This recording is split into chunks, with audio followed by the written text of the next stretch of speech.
Hello everyone, this is Group 3's presentation based on a complication that may occur during labor. Today we will be discussing a 29-year-old female with gestational diabetes who is in labor and delivery room undergoing full-term labor induction. Shoulder dystocia has been recognized in this case. This patient is experiencing her first childbirth and required induction for labor to commence. Shoulder dystocia, often abbreviated as SD, is an obstetric emergency that is unpreventable and unpredictable and occurs with low incidence but carries a high risk of morbidity for both the mother and fetus. In SD, the fetal shoulder becomes impacted against the maternal symphysis or sacropromontory.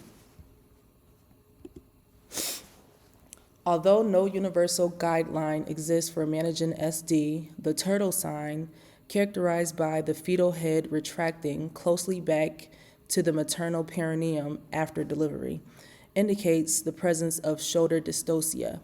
While unpreventable and unpredictable, shoulder dystocia has associated risk factors including macrosomia, both gestational and non-gestational maternal diabetes, advanced maternal age, induction requirement, exceeding the due date for delivery, prolonged first and second stages of labor, prior history of SD in previous deliveries, short maternal height, maternal BMI over 30, anatomical abnormalities in the maternal pelvis, male fetal gender, and the use of epidurals. Additionally, shoulder dystocia is linked to both permanent and temporary birth injuries, as well as instances of fetal distress. Currently, it stands as the leading cause of malpractice lawsuits. This condition can result in fetal cord compression, fetal hypoxia, central venous congestion, increased uterine pressure, fetal bradycardia, and injuries such as brachial plexus injury affecting the C5 to C6 nerve roots, Klumpke's palsy involving damage to the C8 to T1, clavicle fractures, humerus fractures, and hypoxic ischemic encephalopathy. External maneuvers include gentle downward traction, which is usually done by the provider. It's one of the first line defenses that's usually used. McRoberts maneuver, suprapubic pressure, and Gaskin maneuver. Internal maneuvers include Rubin I, which is considered both external and internal, Rubin II, and the wood screw maneuver. Other interventions include posterior arm delivery, symphysiotomy, and others.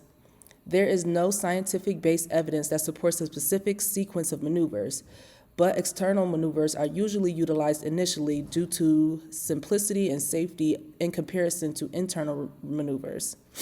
Each intervention has varying success rate, risks, and invasive ranges, though it will be important to note that posterior arm delivery has been known to have increased success rate according to the reference within this text. The registered nurse should ensure that there is an informed consent documentation for this patient, detailing risks associated with vaginal delivery. This confirmation allows for an emergency cesarean section of if complications arise. Evaluating for turtle sign while the patient is pushing is crucial. The turtle sign occurs when the baby's head protrudes to the perineum and then swiftly retracts. This is useful for recognizing shoulder dystocia and facilitates timely intervention. Monitoring the fetal heart rate for signs of core issues and fetal distress is also essential, along with providing prompt assistance. Utilizing the acronym HELPERR mnemonic offers a systemic approach to care in this scenario. and in conjunction with collaboration with the healthcare provider.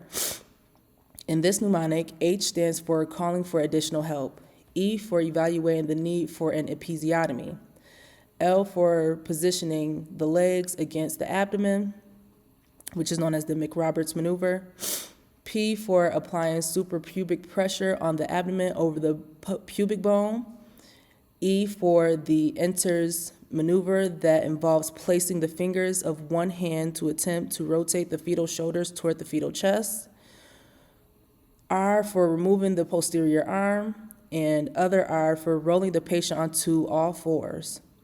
This strategy is employed to facilitate delivery by widening the pelvis, helping to collapse the shoulders, or changing the fetus orientation for delivery. The nurse should clear the room of unnecessary items to make space for any additional staff and necessary equipment. One task that can be delegated to UAP is measuring the mother's blood glucose levels. This task is suitable for a UAP as it falls within their scope of practice. Women with elevated blood glucose levels or diagnosed diabetes are at a higher risk for complications related to shoulder dystocia. The UAP can also take the mother's vital signs, provided her condition remains stable. Ongoing monitoring of vital signs is important to ensure that there have been no changes from the baseline observed at admission and to rule out complications related to the onset of labor. This may also include measuring the mother's weight, since maternal weight gain or obesity can heighten the risk of complications such as shoulder dystocia. In an urgent situation like this, the RN can assign the task of removing unnecessary items from the room and gathering required items to the UAP, as this falls within their responsibilities. It is important to note UAP delegation is contingent on specific facility policies and regulatory policies, as well as training standards and state law. Proper competency assessments and training policy has to meet the Joint Commission's requirements. Proper nursing judgment on proper delegation is also based within the understanding of the 5 rights of delegation. The resources available to the RN for patient care include thorough health history, prenatal background, and an assessment of fetal size. A comprehensive medical history will indicate whether the patient has been diagnosed with diabetes, any associated complications, or obesity. The prenatal history is essential for excluding past issues related to vaginal delivery, including previous shoulder dystocia, labor induction, or a history of narrow pelvis. Assessing fetal size for, as it shows, macrosomia, which is basically a bigger baby, to put it into layman's terms, will provide nurses and providers with a clear understanding that larger infants face a higher risk of shoulder dystocia. Closed-loop communication involves verbal communication methods. Rationale: by employing closed-loop communication, the likelihood of communication errors can be minimized, especially during critical situations.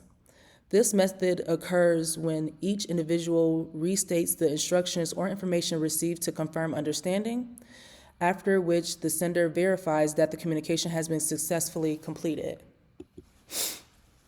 Clarity of roles involves both verbal and written communication methods. In crisis scenarios, team members must often take their responsibilities without clear directives, which can enhance efficiency in such situations. It is crucial for a team leader to explicitly assign all roles during a crisis like the one described. Active listening encompasses both verbal and nonverbal communication forms. Fully engaging and concentrating are essential components of effective listening in emergencies. During these challenging times, active listening can strengthen trust and commitment among nurses, physicians, patients, and their families.